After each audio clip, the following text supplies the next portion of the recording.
And so if you're not comfortable with being shown on this, then you can change your name in the chat and turn your camera off. Okay, so you've ended up, and I thank you for ending up here at the Swedish Sustainable Economy Foundation. And it's a sort of a private foundation that's been going on for quite a long time, since the 90s. And what the foundation is interested in is finding important ideas and mechanisms in this area of economy and the environment. And we've been looking for good ideas, promoting good ideas. And why we're having this webinar today is because we had a stipendium, our 2000, I think it was 2000 stipendium actually. We've been kind of delayed by COVID. And our stipendium winner was Dr. Flavio Gazzani from Rome University. And so what we're going to do today is that we're going to ask Flavio to present the paper he wrote as a result of his stipendium. Now, the way we're going to do this is that Flavio is going to start and give us an overview and hopefully an in-view into the paper. And then while we're doing that, if you've got any questions, please put them in the chat. Me and the chairman of the foundation, Bull Berryman, will be looking through the chat, and after about 20-25 minutes, we'll feed the questions to Flavio to follow up. And then finally, we're going to invite Anders Hogland, who I think was the very first person that the foundation discovered Anders' ideas and about flexible mechanisms and the environment. And I think Anders' paper was probably the first one that ever mentioned this whole idea about having a flexible mechanism and feedback. So we're going to bring in Anders at the end to comment. And then we'll see if we've got any more time, maybe we'll open for some more chat or whatever. But without ado, I would like to,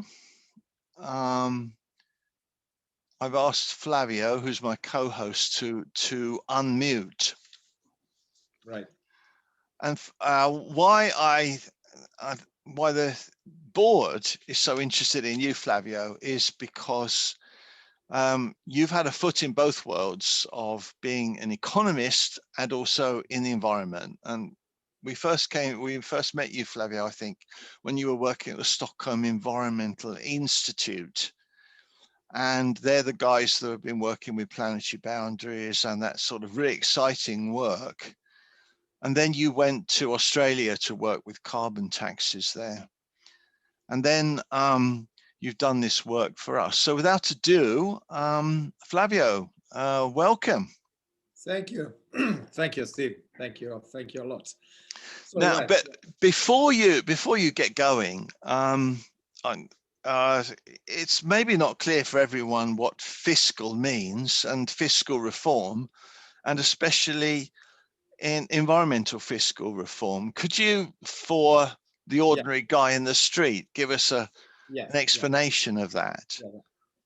So for environmental fiscal reform, basically consists in a transitioning of national taxation system that generally is based on taxes on labor, such as personal income tax, taxes on capital and consumption. And the aims of the environmental fiscal reform basically is to move some and shift some share of the taxation towards the production and consumption of any sort of goods and service that generate environmental impact. But the aim of any sort of environmental fiscal reform is that the overall government taxation revenue should remain the same. So it doesn't mean that we reduce, for example, personal income tax and we increase maybe less for the carbon tax or any sort of environmental issues that we'd like to focus. So basically, the environmental fiscal reform is a sort of shifting the taxation from the personal generated personal income that represent the big share and focus in some specific environmental issues, such as generally we're talking about the energy, taxation, fossil fuel, or in agriculture sector, if you would like to focus on the mineral fertilizer, pollution. So basically, that's the way how generally we propose some environmental fiscal reform. And European Union, European Union is one of the first, countries that start doing this environmental fiscal reform in 1990. So there is a maybe the best, example in the world in terms of experience in, doing this transformation and transition towards environmental taxation. So it's very important that also you have to understand that the total government revenue should remain the same. Otherwise, these affect negatively all the balance in taxation revenue of the government. So the environmental taxation is focused to reduce some environmental impact. In fact, in EU, we have a really good experience. And from the environmental point of view, we have very good success, especially on a CO2 emission and agricultural emission. Yeah. But the aim of my paper was focus attention also on the economic impact, because it doesn't mean even if we design the best environmental fiscal reform, doesn't mean that we don't impact on low-income households. And the reason why I started to develop this study was to analyze, to assess how we can reduce the economic impact on low income. And also would like to say something about low income, because the category of low income in Europe basically is the people that earn 60% less the median income in Europe. And considering that last year, before the COVID, so in 2019, was 130 million people that living in a low income. So we're talking about this 27% of the whole population in EU. So that's, we're talking about a big share, not just 3 or 4%. So it's a big share.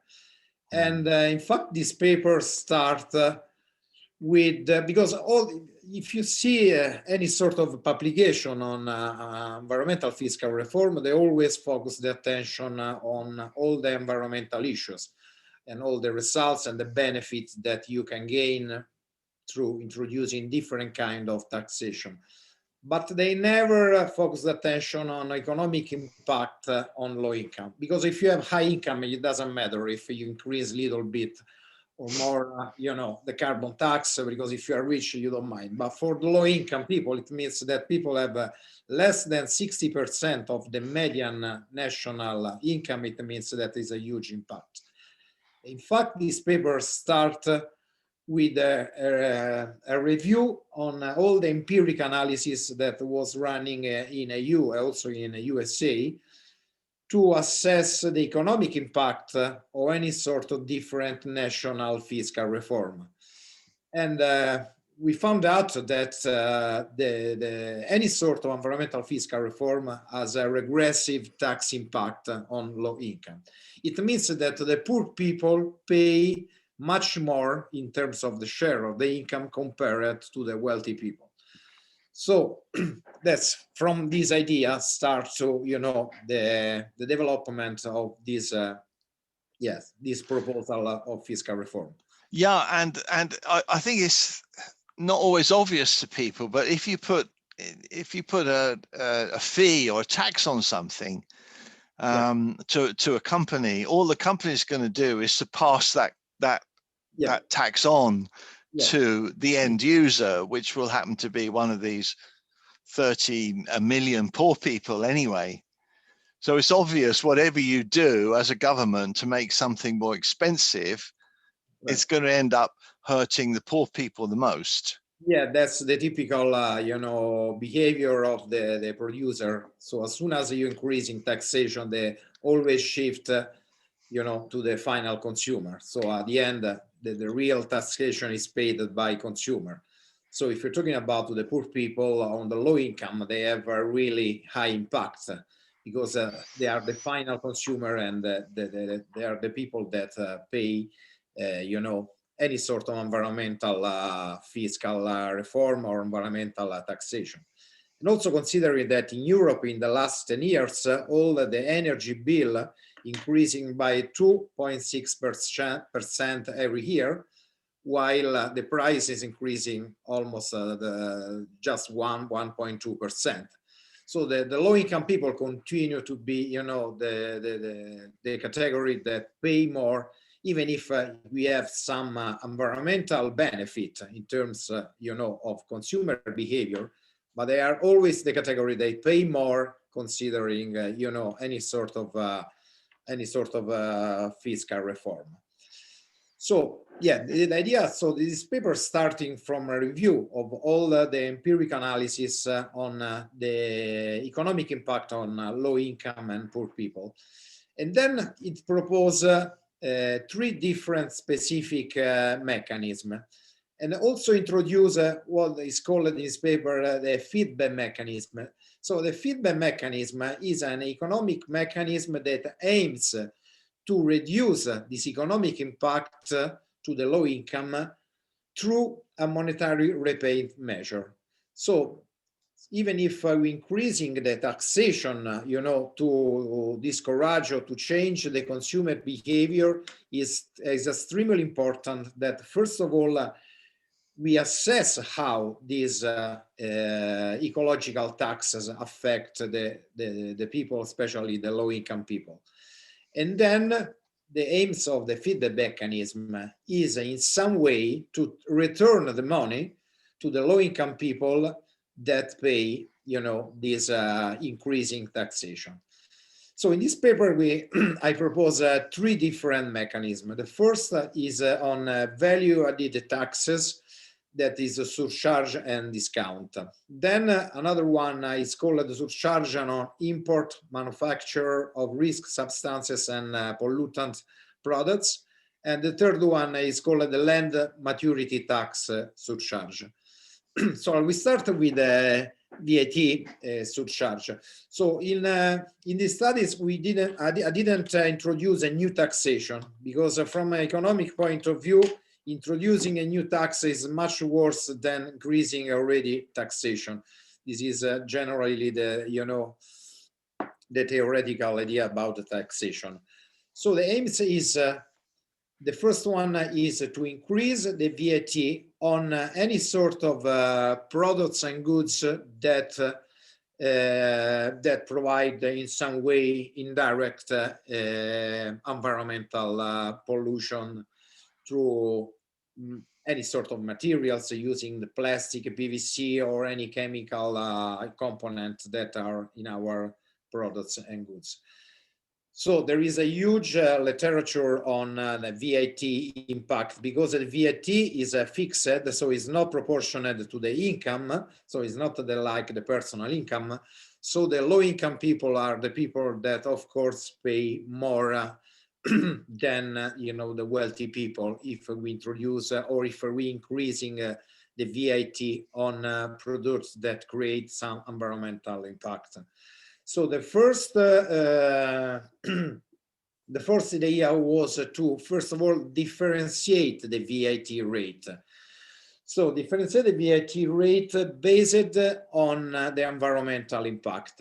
So the aim is to send a signal to the entire economy, because as soon as we're increasing the VAT on polluted materials, of course, generally the behavior of the people is to buy an alternative product that maybe is much more friendly.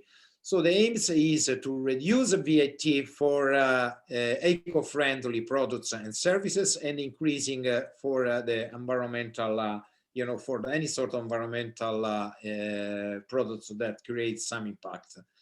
But the problem here is another one, because for the basic goods such as the food, for example, the meat, as soon as we're increasing the taxation, most of the time the consumer don't have a substitute on the market, because if you have substitutes, if you increase the VAT, you can decide to buy a different products. But as soon as you don't have alternative product, it means that the demand is elastic.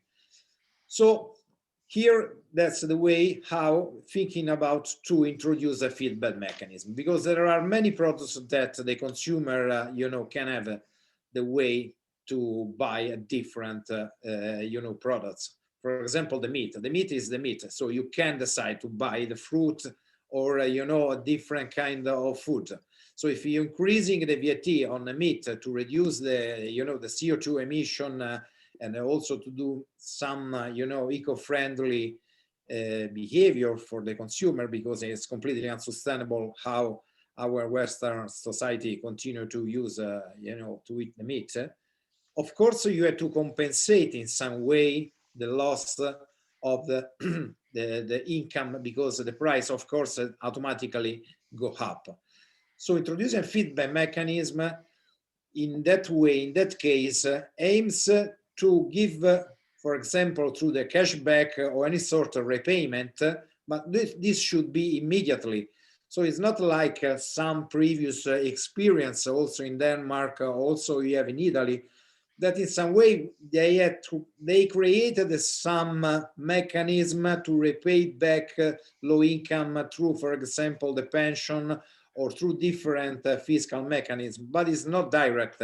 Maybe it takes years before the poor people really understand. So the aims of the feedback mechanism is a mechanism that the people they clearly have to understand that even if they pay more for some specific products, because the aim of this taxation is to reduce the environmental impact, but they have to see that in some way they have the money back for this decision.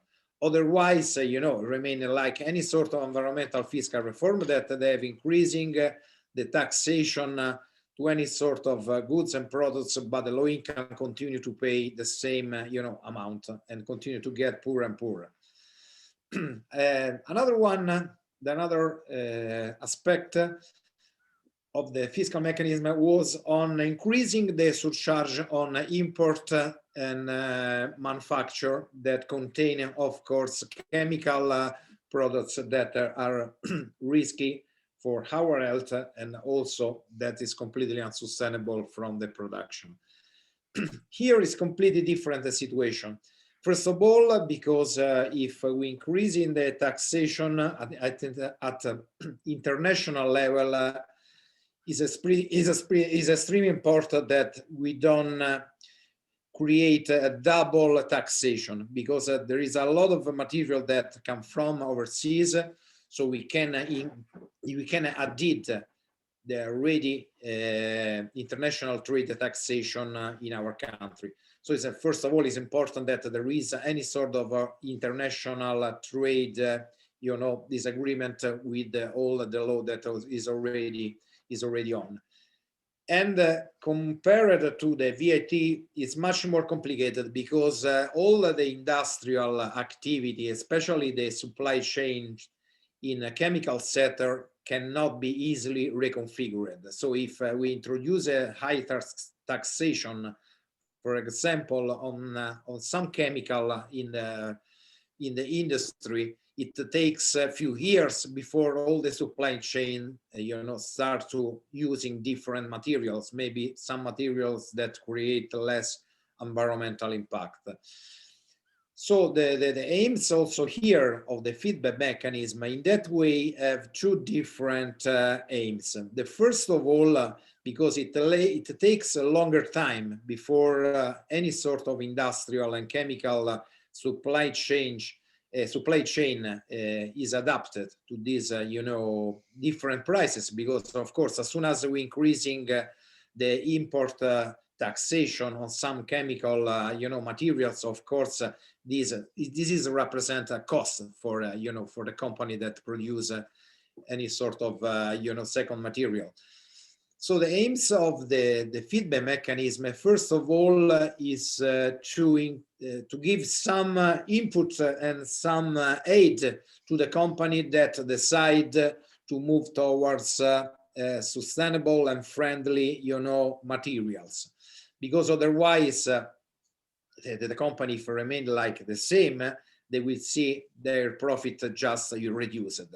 Because in that way, it's completely different situation. Because when we're talking about an international trade, if in our country, for example, if in Sweden you're increasing, for example, the import taxation of some chemicals, materials, anyway, you have the choice to buy maybe from different country, or maybe, to buy in EU, or maybe moving your production in different country.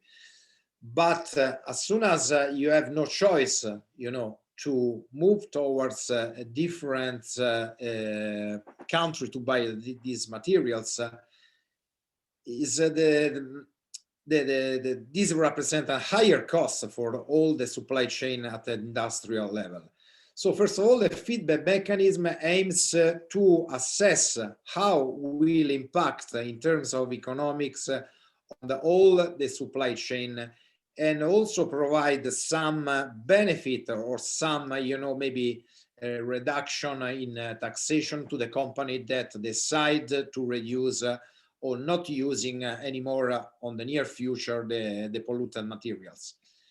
And from the consumer point of view, as for the VAT surcharge and discount, is extremely important, because as we say before, as soon as we're increasing the taxation, the company will increase the price, and the final price, of course, will be exactly increasing by the taxation. So, so if you introduce a 70% of taxation on some materials, at the end, the final product will cost 70% more than the previous the introduction of taxation. So also here is extremely important that we introduce a special expert committee that first of all assess how this will impact on all the consumer, and at the same time they should in some way repay, using some monetary repayment measure, the exactly amount of the taxation, especially to the low income. Because when we're talking about the chemical sector, these affect, you can imagine, hundreds of different goods and services that are provided, on our economy. So starting from the plastic bags to any sort of, material that is contained in our, appliance is made by, the chemical. So as soon as we're increasing the taxation, of course, this affect the entire economy. So the feedback mechanism is a mechanism that should work immediately, so not on the long period like the supply chain, because otherwise the poor people, as soon as they have no choice, because if to buy something that contains some, hazardous material, they just pay more because the government have introduced this taxation. So that is pretty important. The feedback mechanism aims to compensate in a very short period the loss of low income in terms of increasing cost. But at the same time, this increasing surcharge on import have a really strong impact on the whole economy, because as soon as you're increasing the taxation, all the producer, of course, they'll start to produce different products using different materials, because as soon as they have the option to reduce, the use of these pollutant materials, of course, in the near future, they will increase their profit, because the aims of increasing the surcharge on imports on pollutant material is to discourage any sort of company that using these polluted materials and also change the behavior of the producer and moving towards some eco-friendly, products. And the third one is called the land maturity tax surcharge.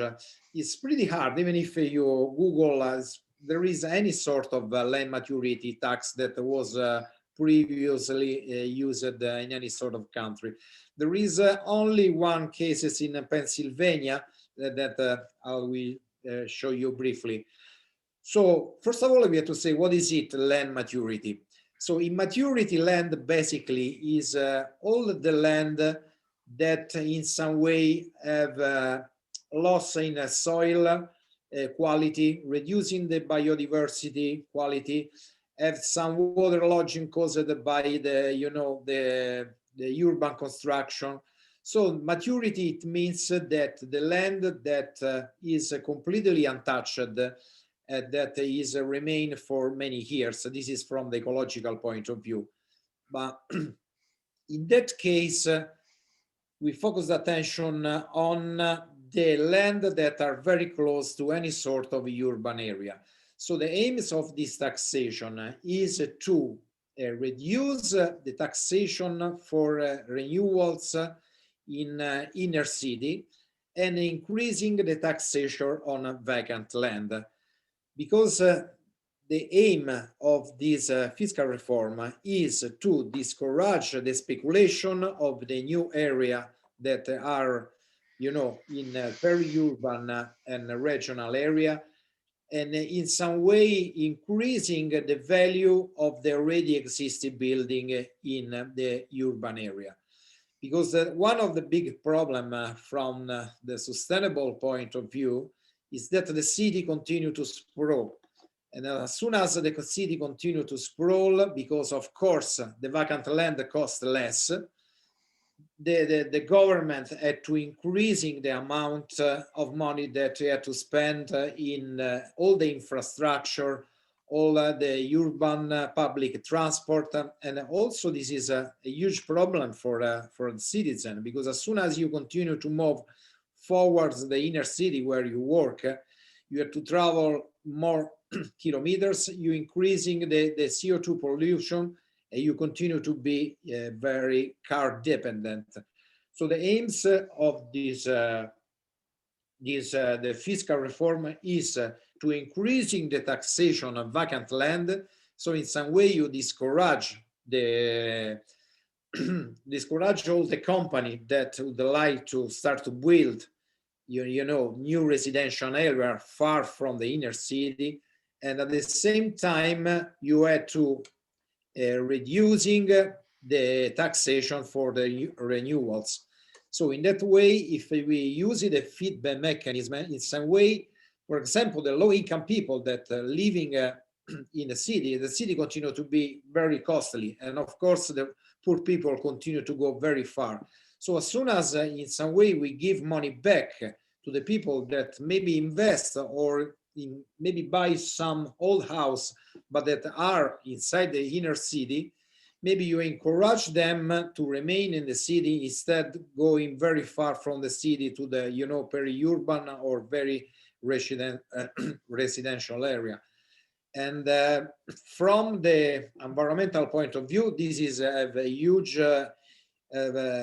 benefit, because first of all you reduce the urban sprawl that represent a huge cost for the local government. You reduce the CO2 emission, because as soon as the city continue to remain much more compact, and this is also the problem in Australia. I remember in Australia, for example, where I'm living in Perth, the Perth 50 years ago was almost 10% in terms of area smaller than now.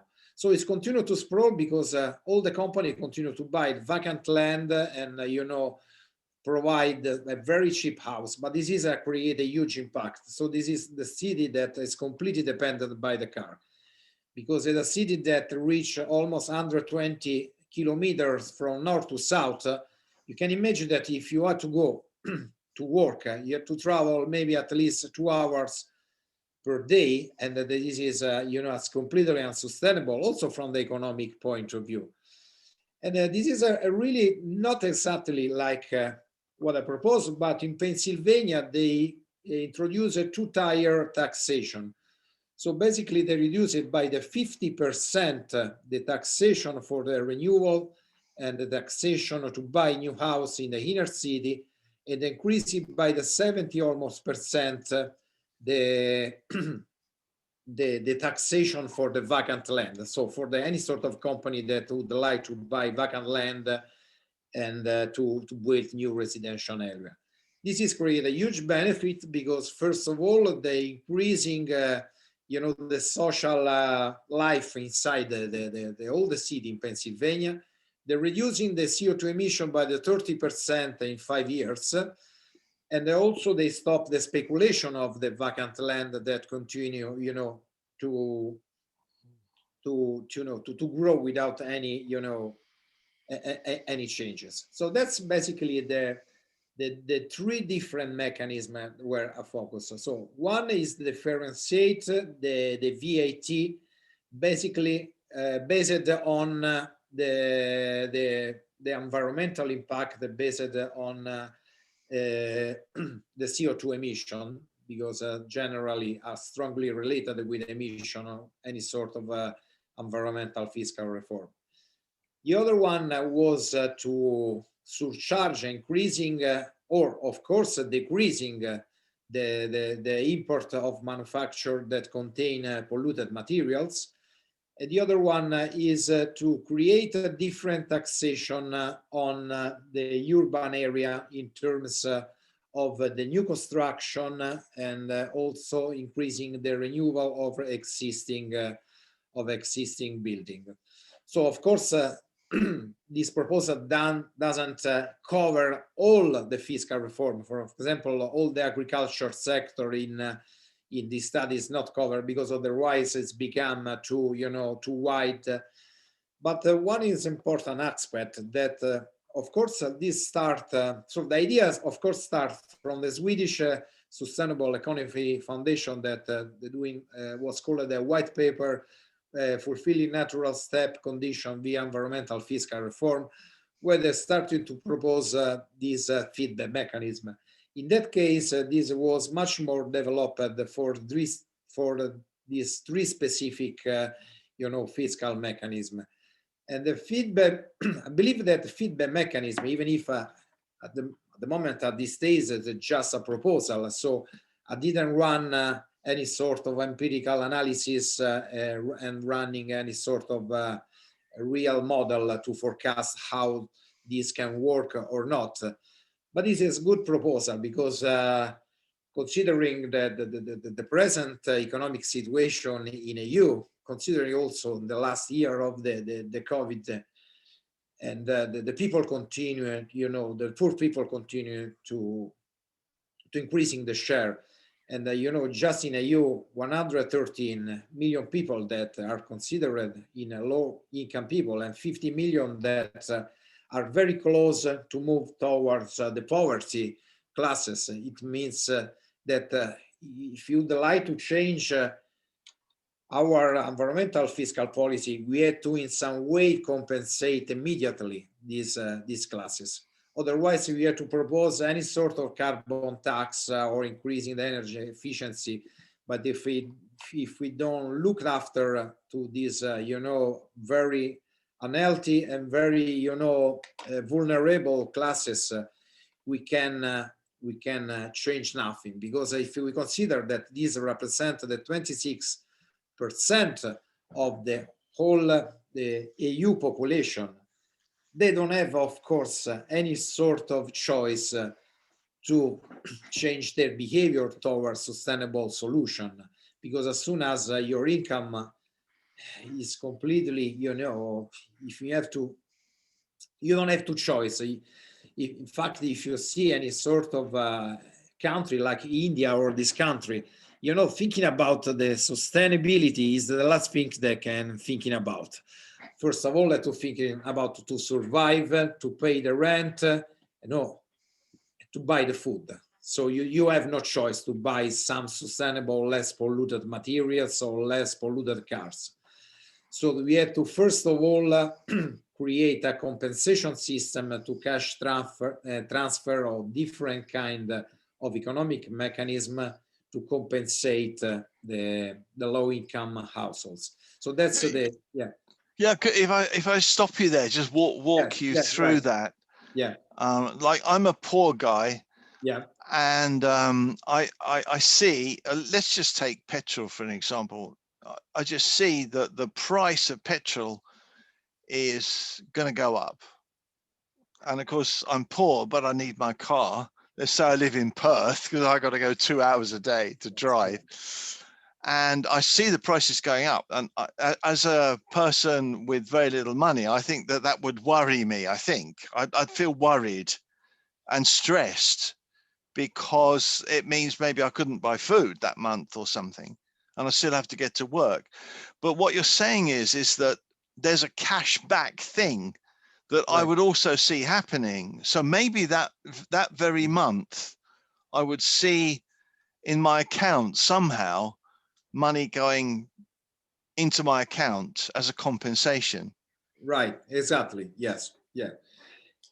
Now, what I'd like to ask you, if you've got any idea of this, just take the example cars. I've got the idea. I might be wrong, but rich people drive more or use more petrol than poor people. And if that's true, would it be so that the poor people would actually see a net benefit in their account? So despite the fact that the price of petrol's gone up and they're worried, that they'll see that actually spending, they're getting more money in their cashback than they're spending. Could that be a reality from your point of view? Yes, right. Yeah, you say right. So as soon as the people are very poor and the petrol of the price continue to reach that, this is another important aspect, because as soon as you pay 1.5 euro as in Italy for the petrol, almost the 70% is as taxation. So it is not the real price of the oil, of course. So this is already huge taxation. The problem here is like the VAT, that is not correlated to the income. So if you earn 1,000 euro and you pay, 1.5 per liters of gasoline, is a huge impact to move to go to work. It's completely different the situation when you earn 10,000 euros per month. So first of all, there is a way how the low-income people had to be compensated in some way, because they have no choice. They also have no choice to buy a more efficient car, because a more efficient car is cost much more than old car. So they have a lot of constraint, the low-income people. First of all, they don't have money to change the car, even if they would like to doing some, sustainable choices. And the other way, they don't have money to buy the petrol. So even if they continue to run some old car, anyway, they have to see in some way that their money had to go back in their account. Otherwise, as you say, they don't have to drive anymore, even if to go to work, because that's the problem. So they have two different kind of problem, as I see also here in Rome.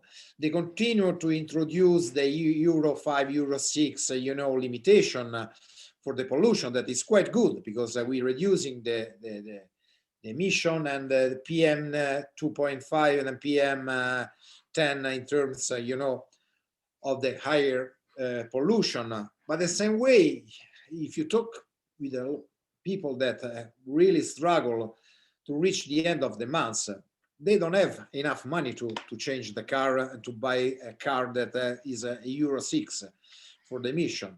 So there is a double, problem. Anyway, but let me stop you there, because what's interesting is that all these people getting this money into their pocket, it's a big market. I mean, when like one rich guy, might buy a Tesla, and okay, that's great for them, and so they don't have to pay the taxes on the. But all of these masses of people, they are still a large market. I mean, any capitalist with a sense that they would understand that, hey, all these people, they maybe don't have a lot of money, but I mean, getting a small percentage of money from millions of people is actually more profit than selling one electric car. Exactly. So, I mean, isn't it so that these taxes will be really affecting the mindset of people who invest? Right. But any sort of environmental fiscal reform, especially if you're talking about the emission and the price of the petrol, should be included in a policy mix, because you can change only, the rates of the carbon tax. You have to also in some way, encourage the people to using alternative way, for example, how they move to work.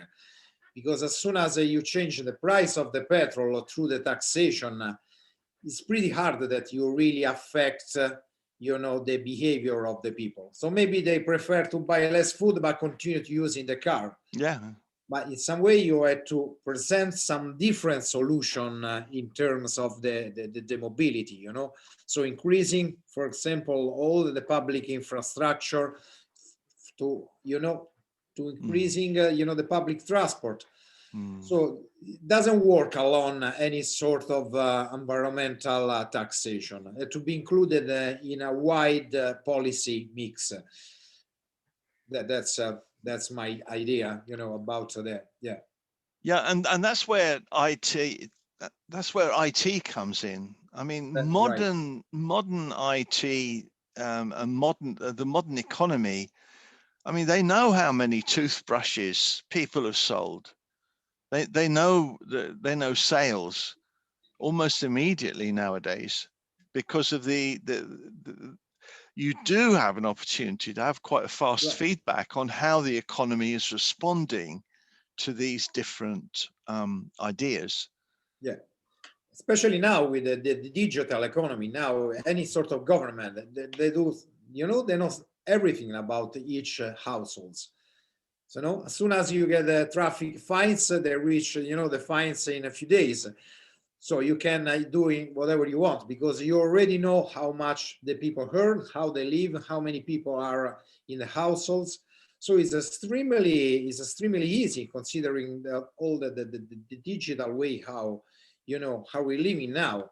If you introduce a feedback mechanism, because as soon as you pay, you can have the cash back, especially if you pay for something that there is no substitute. So at the beginning, you can go straight to these low-income people, money back, because at the beginning they don't have the choice to buy a different goods or services.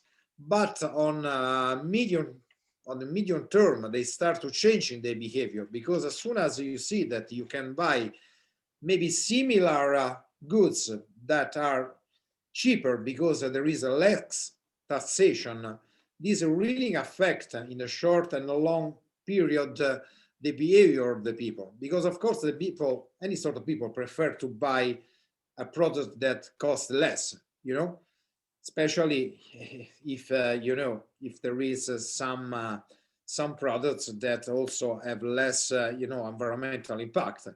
But also for the people that don't mind about the environmental impact, they prefer to buy cheaper products. So this give a very signal to the entire economy, because any sort of company, they're thinking about the profitability. So as soon as you're increasing the taxation on some, chemical or some hazardous material, they absolutely change their behavior, because they don't mind about the environment. They're just thinking about their profits. So, but what a focus on this study is we have to take care about the low-income people, because they're the only category in our society that have no choice to buy different sort of goods and services. So they're the first people that are really affected by any sort of taxation, even if it's good from an environmental point of view, but they don't mind that, you know, when you are poor, you don't mind if you're reducing the CO2 emission by different goods. You know, you have few money and you have to take about the the foods, pay the rent, and just give, you know, a few money for your children. So you don't have a big choice. It's completely different for wealthy people. You know, wealthy people can say, can buy a Tesla, as you say, they can buy, you know, a super efficient car, or can decide to live in an inner city because they, you know, they have enough money to buy, you know, a very expensive expensive flat in a city.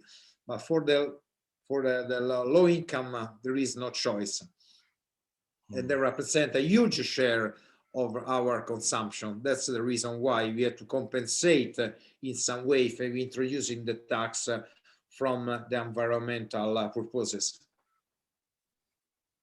Okay.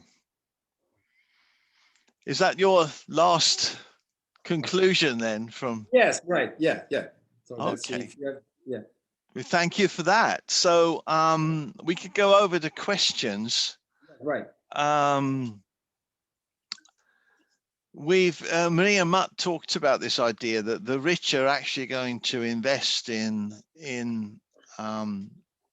the rich have the money to invest in cheaper solutions, as you said. Yeah. But if I understand you correctly, what you mean is that this feedback mechanism, that's to say, putting money back into the pockets of people, the cash back or however it's done, will actually change the balance will change the balance there. That's to say that these people will always have an economic power to buy stuff, and then they'll be very interesting for capitalists to invest in. Okay, I had a few questions myself. It's obviously going to have to happen quite quickly. I mean, we saw in France the yellow vests that they were protesting that the elite was going to put the environmental burden upon them, and to me, the cash back and the whole communication side must be very sensitively done if you're not going to get a revolution on your hands. As you said, I mean, the rich people might not bother and think, okay, great, I'll spend more, but the poor people, you said something about, in your conclusions, you said something about communication. Yes, right. Yeah. Yes, communication is one of the, because the people generally are quite averse to any sort of different taxation systems, because already, especially in Europe, we pay very high percentage for the income taxation. We pay high taxation on the petrol, so the people are quite stressed, the low income people, of course. So as soon as they don't recognize that if you increasing a taxation for environmental purpose, they have to understand that is done for an environmental point of view, but at the same time, they had to do something that compensate low income, because low income can pay, you know, the transition toward a sustainable solution because they don't have money, first of all. So as you say, what's happening in France, it's happening because they're just increasing the petrol taxation, and of course, all the people that have less money, they're completely, you know, see that their incomes continue to reduce it. So that's the reason why. But if you, in some way, you're increasing or you introduce some feedback mechanism, so the people with the low income can see in some way that even if the petrol price go up, in some way their disposal of the income remain quite the same. And in some way they have the choice to maybe, you know, find different solution in terms of purchasing the petrol, or maybe moving in a different way.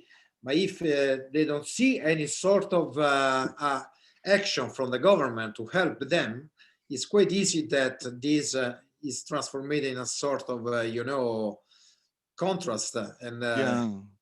so what we see in France is... Is there anything in the literature or experience that would give a government guidance around how to communicate around fiscal reform? There are some, also in the EU, especially in Denmark, they had to do a lot of communication about the introduction of different fuel taxation. The problem, and there was also the same in Netherlands when they introducing the mina, that the mina was the taxation of fertilizer, because they have a huge problem from the agricultural point of view, that almost 60% of the older river was completely polluted. But the problem that they didn't give in the reality the money back to the poor farmers or to the people that see that the old agriculture goods and products go up in terms of the price. So they start to communicate, they see that they will do something, but in the reality, the people don't, you know, don't see that they were compensated in some way. No, no. So we're on new ground here from that point of view. I mean, I just thinking about it from the top of my head, I would think that to give some kind of a payment card or credit card to everyone who's poor, just put it in their hands, say, look, guys, this is the card and we're going to fill it with money every month. You know, as a symbolic gesture, even if it just had €1 in it, I think people would see that the government is serious, because we do have a problem of believability, really, in terms of environment and government and it's also everything. What's happening exactly now with the COVID. So now most of the governments start to, you know, to give money back to the people that lost the job, or the people that, of course, lost, you know, all the income from the very small business. So as soon as you, because they already started doing in many countries, also in Italy, they start to give €600 per month for low-income people that lost the job. So you can do exactly the same if, of course, if you're introducing the taxation for environmental, you know, for environmental purposes, in the same exactly way. Of course, only to the people that fall in a low income or very unwealthy, you know, category. Otherwise, I have no choice. I have no sense to, you know, give back the money to the people that have no problem in terms of the income. So communication seems to be key there. Yeah. In many, many, many ways around that. We had a question here, which is interesting, is that a lot of big companies actually avoid paying tax at all. Is there any way that an environmental fiscal reform can make sure that these companies pay really what they should pay in terms of tax? Yeah, this is another, this is, I understand what you say, but these have maybe nothing to do with the fiscal reform. This is to do with the way how the government regulates the company. Because we have several companies, for example, also in Italy, that are registered in Netherlands or in Ireland, where they pay almost half the taxation, like Amazon or this country, you know. There are several countries, also the Fiat, the FCA industry that produces all the vehicles in Italy, they are registered in the Netherlands, and the other one in Ireland. So they pay only 20% of the, you know, of what they produce compared to the 45-46% in Italy. So that's as much way how the government to change the way, because you can produce in your country and register the company in another country. This is as completely out of control, you know.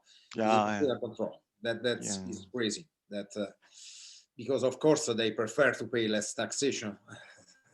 That's normal, but you can, you know, you can do that. The people that the company that work in your country pay the taxation in another country. That's completely unfair from the fiscal point of view, of course. Okay. There aren't any more questions, and I'm kind of running out of questions too. So I'd like to, just to round off, I'd like to introduce Anders Hogland, who's on the board of the foundation. And the way I'd like to introduce Anders is Anders is, and was for 26 years, one of Volvo's engine experts.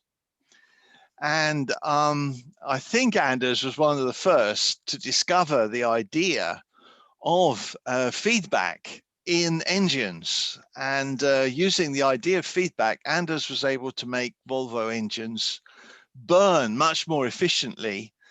I can't explain it too technically, but it's all about taking some of the pollution and turning it back into the engine, so the engine burns its own pollution, so to speak. But feedback mechanisms, of course, are well known in the engineering world as control engineering. That's to say that using feedback, you're able to make machines and systems do what they're meant to do, is perform.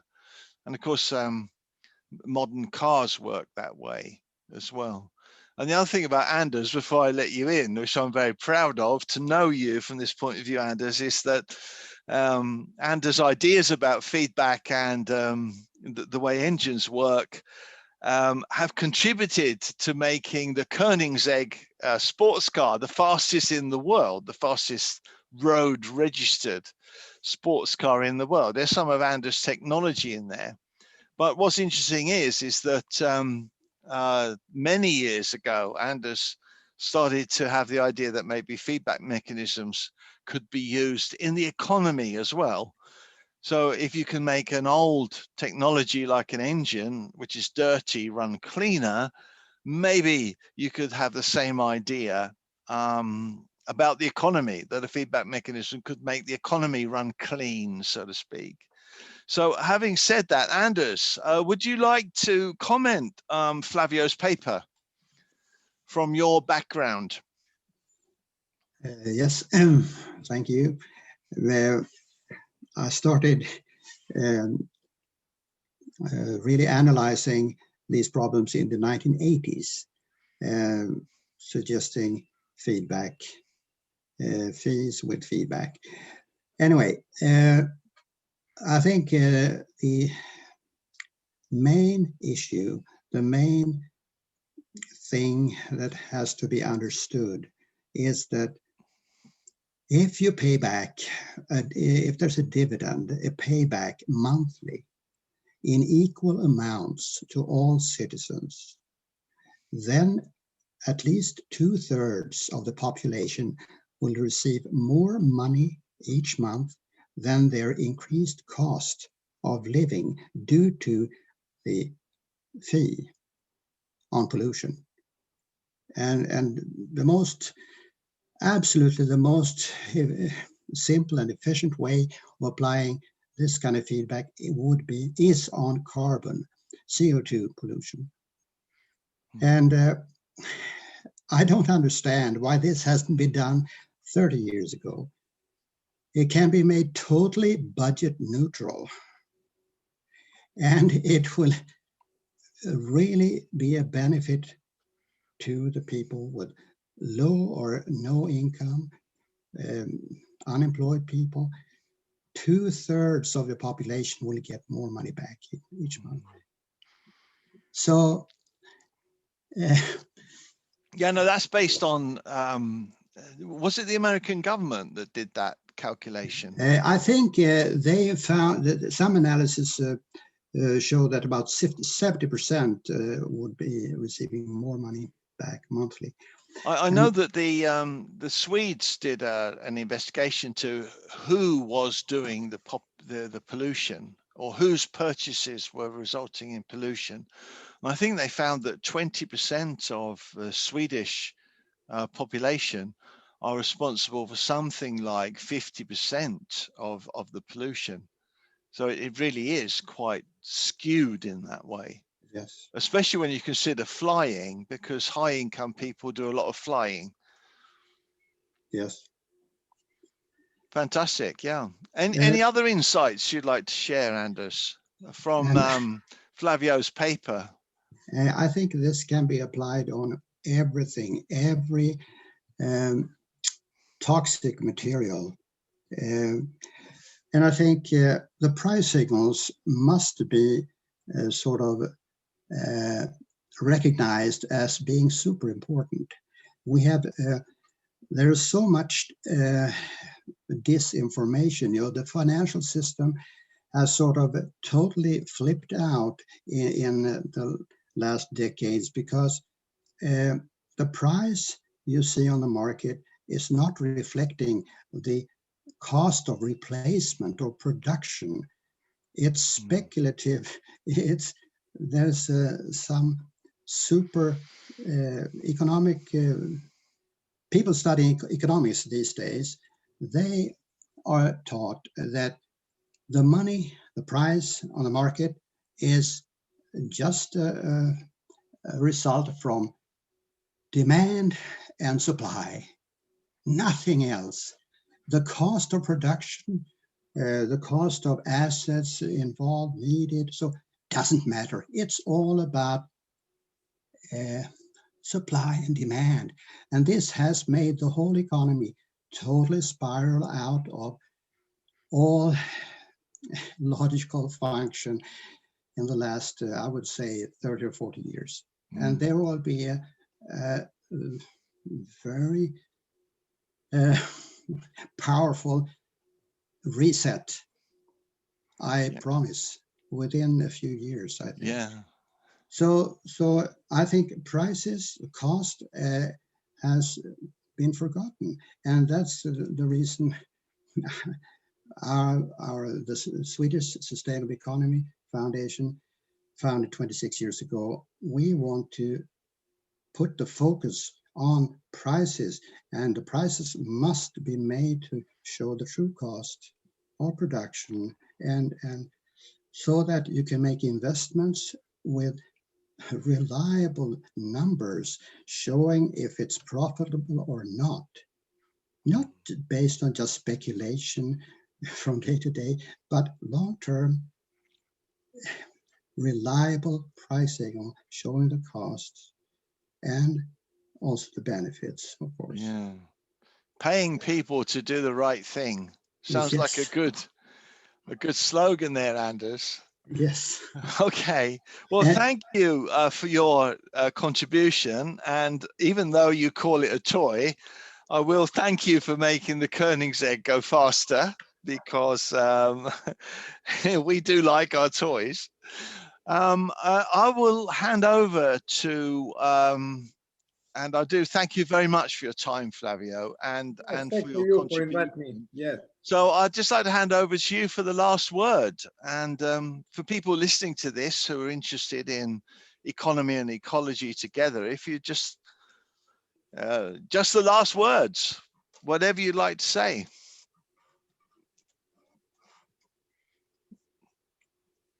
The floor is yours, Flavio.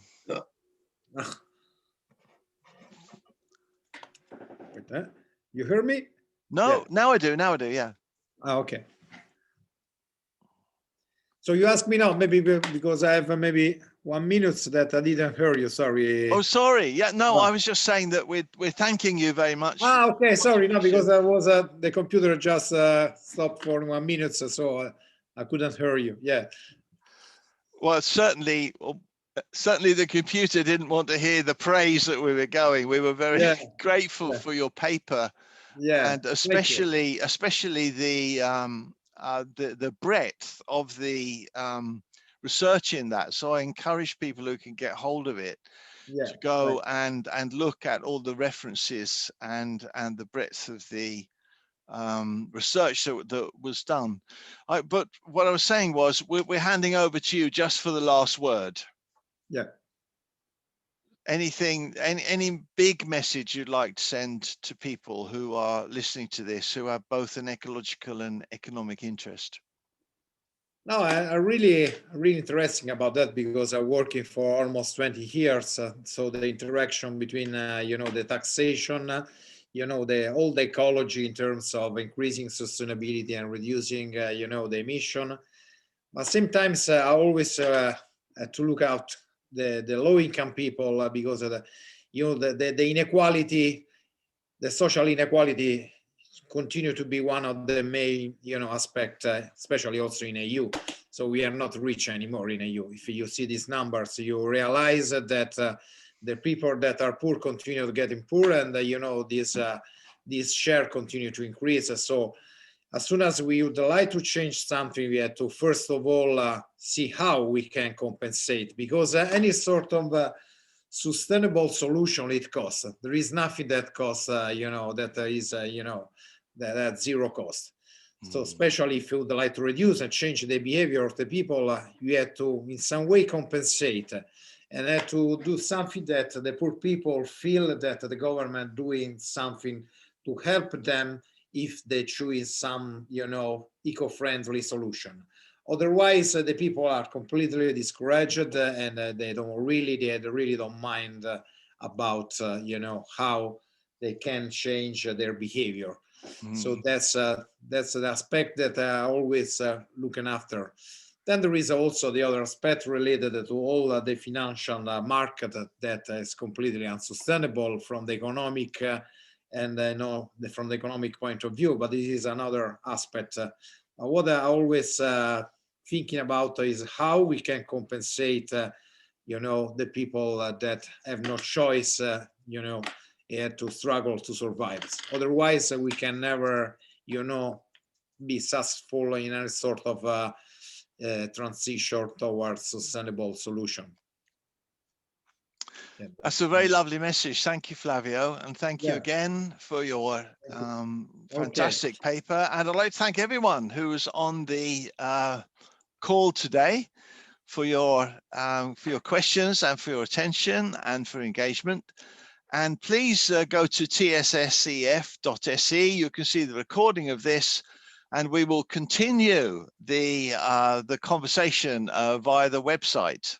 So thanks once again for everyone coming. Have a great day, and hopefully see you soon, everyone. Okay, goodbye then. Bye.